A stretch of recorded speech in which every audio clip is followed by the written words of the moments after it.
Hello everyone, welcome to Mahi designer. તો આજે મારી પાસે ક્લાયન્ટનું આવેલું છે એક જોર્જટ પ્રિન્ટેડ ફેબ્રિક જે છે 4 મીટર.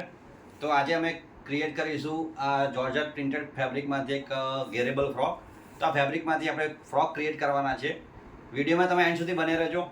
ફ્રોક જોઈને તમને પણ આઈડિયા આવશે કે જો તમારી પાસે પ્રિન્ટેડ આવું ફેબ્રિક હોય તો તમે બી આ રીતે રેડી કરાવી શકો છો. ના હોય તો બજારમાંથી બાય કરીને પણ તમે આ સ્ટાઇલના ફ્રોક રેડી કરાવી શકો છો. તો શરૂ કરીશું પ્રિન્ટેડ જોર્જટ ફ્રોક, અને બન્યા પછી તમને આખું રેડી કરીને બતાવું છું વિડીયોમાં કે આ ફ્રોક કેવું લાગે છે.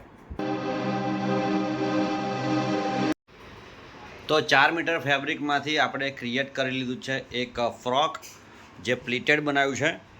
અને નેકની વાત કરું સૌ પહેલાં તો વી નેકમાં કર્યું છે. અને સ્લીવ્સમાં આપણે બલૂન સ્લીવ આપેલી છે, જેમાં અહીંયા સ્લીવ્સમાં બોટમ સાઈડ પણ પ્લીટ્સ આવશે અને શોલ્ડરે પણ પ્લીટ્સ આવશે. જોર્જટ ફેબ્રિકમાં તમે સ્લીવ્સમાં ઘણી બધી ડિઝાઇન કરી શકો છો. અને કમરેથી આપણે પ્લીટ્સ કરેલી છે.